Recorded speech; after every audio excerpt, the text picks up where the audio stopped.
Kelanchal times, हर खबर पर हमारी नजर। चीन ने अपना एक नया मैप जारी किया जिसमें उसने अक्साई चीन और अरुणाचल को अपना क्षेत्र बता दिया। इसी पर जयशंकर ने कहा कि कोई बात नहीं, जाने हमारे साथ क्या है पूरा मामला। चीन ने सोमवार को अपना ऑफिशियल मैप जारी किया जिसमें भारत के अरुणाचल प्रदेश और अक्साई चीन को अपने क्षेत्र में दिखाया। चीन के इस दावे को लेकर विदेश मंत्री एस जयशंकर ने खारिज करते हुए कहा, सिर्फ बेतुके दावे करने से अन्य लोगों के क्षेत्र आपके नहीं हो जाते। उन्होंने कहा कि बीजिंग ने पहले भी उन क्षेत्रों पर दावा करते हुए ऐसे नक्शे जारी किए थे जो उसके नहीं हैं और यह चीन की पुरानी आदत है। चीन ने अपने मैप में दक्षिणी चीन सागर को कवर करने वाली तथाकथित 9 डैश लाइन को भी चीन के हिस्से के रूप में दिखाया है, जैसा कि इसके पिछले संस्करणों में दिखाया गया था। जयशंकर ने कहा, यह कोई बात नहीं है। इसकी शुरुआत 1950 के दशक में हुई थी, इसीलिए भारत के कुछ क्षेत्रों पर अपना दावा करने वाला मानचित्र पेश करने से मुझे लगता है कि इससे कुछ नहीं बदलता। ये भारत का हिस्सा है। जयशंकर ने कहा, हम बहुत स्पष्ट हैं कि हमारे क्षेत्र कहाँ तक हैं। यह सरकार इस बारे में बहुत स्पष्ट है कि हमें अपने क्षेत्र की रक्षा के लिए क्या करने की ज़रूरत है। आप इसे हमारी सीमाओं पर देख सकते हैं। मुझे लगता है कि इससे कोई संदेह नहीं होना चाहिए। उन्होंने कहा, सिर्फ बेतुके दावे करने से अन्य लोगों का क्षेत्र आपका नहीं हो जाता। इस पर बिल्कुल स्पष्ट रहना चाहिए। भारत ने मंगलवार को मानचित्र मुद्दे पर चीन के समक्ष कड़ा विरोध दर्ज कराया और कहा, चीनी पक्ष के ऐसे कदम सीमा से जुड़े विषय को केवल जटिल ही बनाएंगे। विदेश मंत्रालय के प्रवक्ता अरिंदम बगाची ने चीन के तथाकथित मानक मानचित्र के 2023 के संस्करण पर कहा, राजनयिक माध्यमों के जरिए आज कड़ा विरोध दर्ज कराया है जो भारतीय क्षेत्रों पर दावा करता है। बागची ने आगे कहा, हम इन दावों को खारिज करते हैं जिसका कोई आधार ही नहीं। इंडिया अलायंस की बैठक के लिए पूरी तैयारियां दुरुस्त कर दी गई हैं। ये बैठक मुंबई में होने वाली है। जाने हमारे साथ कौन इस बैठक में शामिल होगा और कौन कहां ठहरेगा। इंडिया अलायंस की तीसरी बैठक 31 अगस्त और 1 सितंबर को मुंबई के सांता क्रूज करीना स्थित 5 सितारा ग्रैंड हयात होटल में होगी। बैठक में आने वाले नेताओं के लिए होटल में कुल 150 कमरे बुक किए गए हैं। नेताओं के रहने की व्यवस्था उद्धव ठाकरे की पार्टी ने की है, वहीं नेताओं की ट्रैवलिंग की व्यवस्था कांग्रेस ने की है। बैठक में शामिल होने आ रहे कुछ नेता मुंबई के सिद्धिविनायक मंदिर में दर्शन के लिए भी जाएंगे। कई नेता अपने परिवार के साथ आ रहे हैं। इन नेताओं के परिवार के सदस्यों को ग्रैंड हयात होटल में बैठक के लिए अनुमति नहीं है। हालांकि एनसीपी नेता सुप्रिया सुले ने उनके लिए अलग से डिनर की व्यवस्था की है। ग्रैंड हयात होटल में पहली मंजिल पर सभी सुपर डिलक्स और एग्जीक्यूटिव कमरे नेताओं के लिए बुक हैं। दूसरी मंजिल पर कांग्रेस के नेताओं के लिए कमरे बुक किए गए हैं। दूसरी मंजिल पर सोनिया गांधी, राहुल गांधी, मल्लिकार्जुन खड़गे यह सब रहेंगे। तो वहीं नीतीश कुमार, अखिलेश यादव, अरविंद केजरीवाल, भगवंत मान, ममता बनर्जी, फारूक अब्दुल्ला, महबूबा मुफ्ती ये सभी नेताओं के लिए एग्जीक्यूटिव सूट बुक किए गए हैं। इंडिया अलायंस की बैठक के लिए नेशनल कॉन्फ्रेंस के नेता फारूक अब्दुल्ला 30 तारीख को सुबह 10 बजे मुंबई पहुंचेंगे।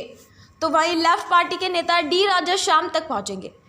कांग्रेस पार्टी के राष्ट्रीय अध्यक्ष मल्लिकार्जुन खड़गे व तमिलनाडु के सीएम स्टालिन 31 अगस्त को सुबह 11 बजे तक होटल पहुंचेंगे। इसी दिन दोपहर 4 बजे तक सोनिया गांधी और राहुल गांधी चार्टर्ड फ्लाइट से एयरपोर्ट के टर्मिनल 2 पर आएंगे, जहां उनका स्वागत किया जाएगा।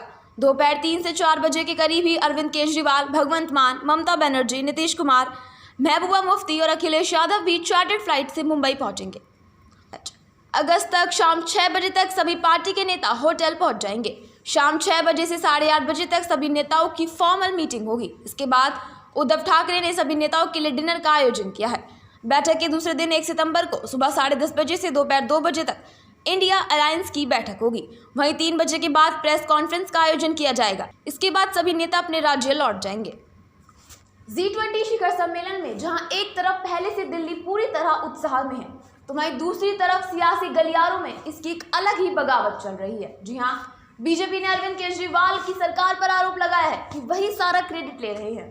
बीजेपी की दिल्ली इकाई ने मंगलवार को अरविंद केजरीवाल सरकार पर G20 की तैयारियों का श्रेय लेने का आरोप लगाया है। पार्टी ने कहा कि केजरीवाल सरकार जिन कार्यों का श्रेय लेने का दावा कर रही है, उसमें से ज्यादातर काम केंद्र सरकार द्वारा किए गए हैं। भाजपा के आरोप पर आम आदमी पार्टी सरकार की ओर से तत्काल कोई प्रतिक्रिया नहीं मिल सकी। भाजपा की दिल्ली इकाई के अध्यक्ष वीरेंद्र सचदेवा ने कहा कि केजरीवाल सरकार के मंत्रियों द्वारा G20 की तैयारियों का श्रेय लेना शर्मनाक है।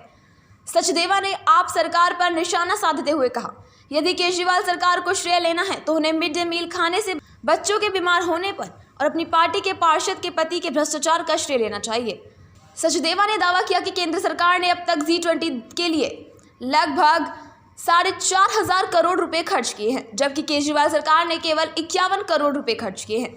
सचदेवा ने दावा किया कि दिल्ली पुलिस सुरक्षा पर 340 करोड़ रुपए और DDA सौंदर्यीकरण पर 18 करोड़ रुपए खर्च कर रही है। उन्होंने कहा कि नई दिल्ली नगरपालिका परिषद ने 60 करोड़ रुपए का खर्च किया है। उन्होंने दावा किया कि दिल्ली सरकार के अधीन लोक निर्माण विभाग और दिल्ली नगर निगम 45 करोड़ रुपए और 6 करोड़ रुपए खर्च किए हैं। दिल्ली विधानसभा में विपक्ष के नेता रामवीर सिंह बिधूड़ी ने दावा किया कि केंद्रीय परिवहन मंत्रालय ने 6 महीने पहले केजरीवाल सरकार को 700 करोड़ रुपए दिए थे, जिसमें से उसने केवल 45 करोड़ रुपए खर्च किए हैं। बिधूड़ी ने केजरीवाल को इस बात पर सार्वजनिक बहस के लिए भी आमंत्रित किया कि शहर के सौंदर्यीकरण पर कौन कितना काम कर रहा है। कांग्रेस नेता राहुल गांधी एक बार फिर से विदेश का दौरा करने जा रहे हैं। इस बार उनका यह दौरा यूरोप का होने वाला है, जिसकी शुरुआत आगामी 3 सितंबर को होगी। इसके बाद 7 सितंबर को राहुल गांधी ब्रसेल्स में यूरोपियन पार्लियामेंट्रियन से मुलाकात करेंगे।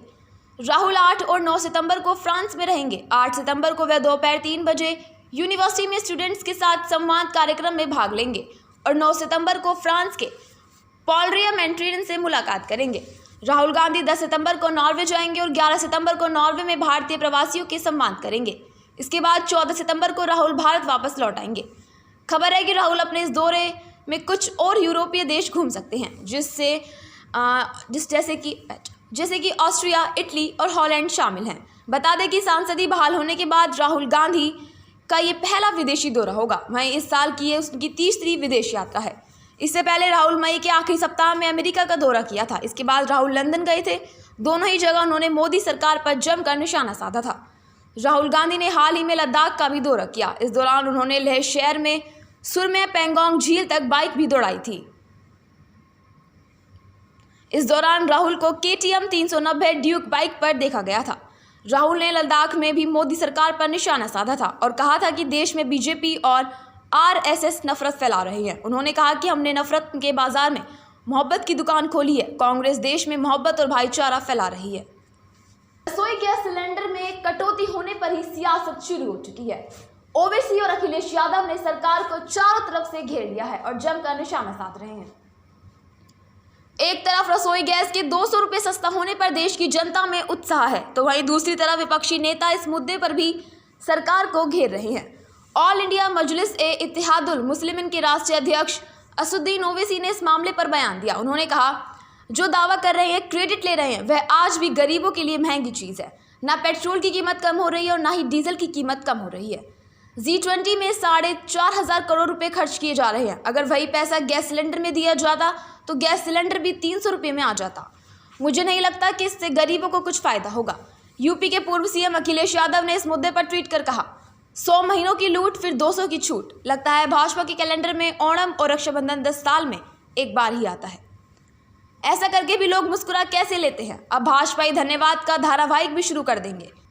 ये जनता के साथ सरासर धोखा है। देश भर की महिलाओं को मोदी सरकार ने बड़ा तोहफा दिया। मोदी सरकार रसोई गैस सिलेंडर के दाम में 200 रुपये की बड़ी कटौती कर दी है। इसके साथ ही 75 लाख महिलाओं को मुफ्त में गैस कनेक्शन दिया जाएगा।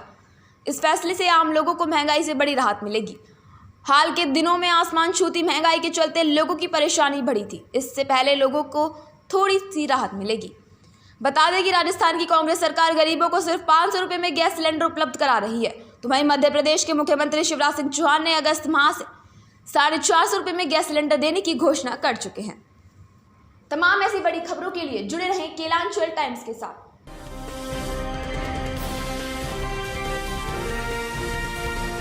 केलांचल टाइम्स, हर खबर पर हमारी नजर।